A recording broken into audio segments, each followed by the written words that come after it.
We looked for the lead guy a long time, and 2 years ago, Ariel and I came with the idea to do a test screening to an actor of a scene, and then to come with this scene and to show the ability of Ariel to, you know, get it out of the ground and to show that it's a big film. It's not a small film, you know, and it's not easy. You know, I had an experience of today of 30 films that I produced or executive produced 30 films. Ariel had only 2 in his belt, you know, 2 long feature films. So it was very, very, very important for me that, and for him to persuade other people about the ability of Ariel, that I believed in it a lot. I believe in the story. So we got the idea to do a test screen one scene from the film that we thought it might portray the ability of Ariel to get the film and to show to the rest of the world about his ability. And we looked for 2 actors just to play it. And then he came with the idea to take Shannon to play the Iceman, and we've done the test screen with him. And we brought the whole crew and everybody for 1 day of shoot, and we spent a lot of money for that day of shoot, like a regular day of shoot on a film. And we showed Shannon. When we saw it, I said, this is the Iceman. We only want him. We don't want anybody else, just him. Now, at that time, Shannon was not a big star as he is today. So star, what I mean, like sales power star, you know, not just a star. From my eyes, he was a star. He was unbelievable. And we just focused on him, and we couldn't see any other Iceman. No one else, only him. But it was a big challenge. You know, how can you do this film with that kind of a budget, only with an actor that people will not want to put the money or buyer? So we got to the idea to, you know, to surround him with a very good A-list name that we can, you know, sell the picture and around him. But then everything happened. You know, Michael suddenly got Bleiberg Empire, and then he was busy with a play. So we had to delay everything in 1 year. And everybody told us, you know, guys, just give up, just took other people. I say, no.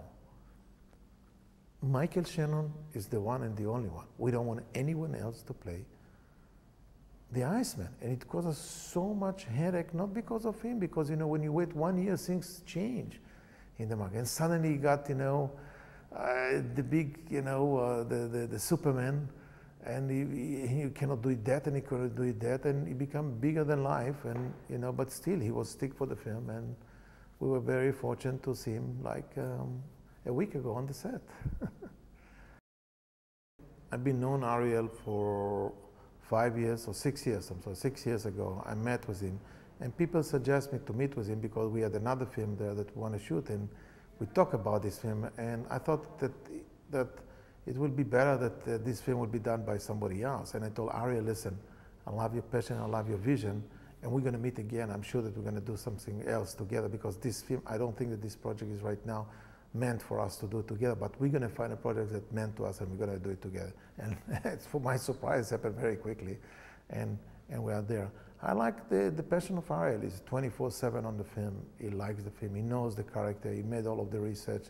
He's persuaded, and he collaborated, you know, and it's very fun to be with him. And, you know, in a film, you have to, I had once a mentor that told me that you have 5 things that you need to have when you do a film, you know. You need to be focused, you need to be fast, you need to be flexible, you need to be friendly, and you need to have fun. These 5 F that they told us, I find it together with Ariel. So both of us together have these 5 stuff together. So it's great to do it together. It's craziness. It's 24/7 that we're working on it. There's no time, no limit, no everything. Everything crazy and everything question. And we can ask anything about ourselves and other people, and that's what we're doing. The film is inspired by the event, you know, and not everything there is one-to-one and it's inspired by the event like everything, then you have your interpretation. But what inspired like other film, and you can ask, why is this movie? There's not enough, you know, mob stuff and all things. The fascinating things about it, you know, that we didn't want to do an actioneer film, you know, about how killing. We wanted to get into the mind of the guy.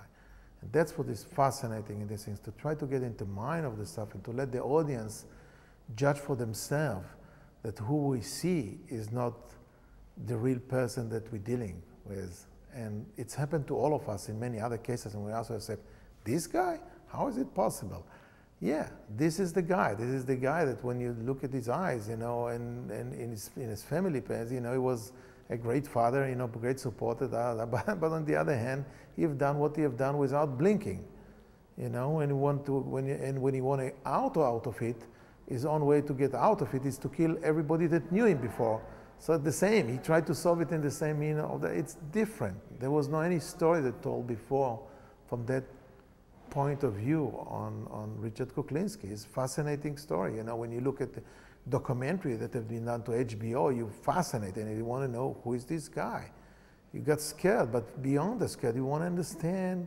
It's not that you would like, you know, you have any, you know, forgiveness of what you have done, but you really want to understand how can it happen, or what is the process that, you know, done. And don't forget, today, to kill somebody today and all this thing, you have the DNA, it's so scientific.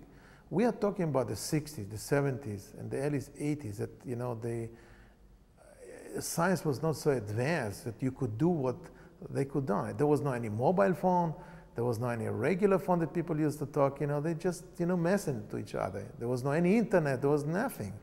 So it was a different arena when people could hide in a different way, something that you cannot find today. So it's not pure, but it's a different way how to describe the way that you've done all of these things. And I grew up in this, you know, I grew up in the 60s, I grew up in the 70s, you know, I more or less understood the stuff. So when I saw the set with all of the hair in the car, it's reminding me, you know, all of my past, you know, when I was young. But I just go out back to the subject. It's give us a lot to get into the mind of a guy and to try to portray it from his point of view. The whole film is from his point of view. It's not about his family, it's not about his wife, and it's not about his friend. It's about how he sees them, how he behaves according to them, what happened in his mind that caused everything to that. And I think that Ariel got it, and Morgan, you know, when they wrote the screenplay.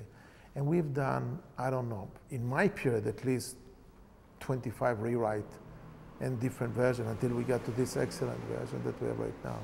And since I know this project, which it changed and again and again and again, and on every word, everything that you got. Now, I believe that Ariel cast the right people to the right role, and the people that surrounding, you know, Michael, Shannon are great for their role. And I think that getting Winona Ryder to play his wife, it's, you know, it's a great thing. It's unbelievable. Look, you know, it will be explosion. I cannot tell them what to film in the end of the movie. I mean, I've done 30 films, and each one feel different things, but I would like them to go with the film and to think about it. And you go out of a film, for many films that you go out and after 2 seconds you forget about. This film I don't want to forget. This film I would like people to, when they finish it, I'm sure that they will not forget about it. They will think about it at night, and they will wake up and say, who is the neighbor near us? Or who is the other people that we meet? Are they really who they are, pretended to be the same people? Or what can happen to a guy that we don't even know, or we think that we know? Or they're going to ask themselves, how did it went along for 2 decades that this guy continue killing people, and nobody got any trace on him? You know, how could he operate for 20 years and doing what he have done without any trace? How? And his family, his people grow him up, nobody see anything, nobody suspicious anything, nobody know anything. It's unbelievable.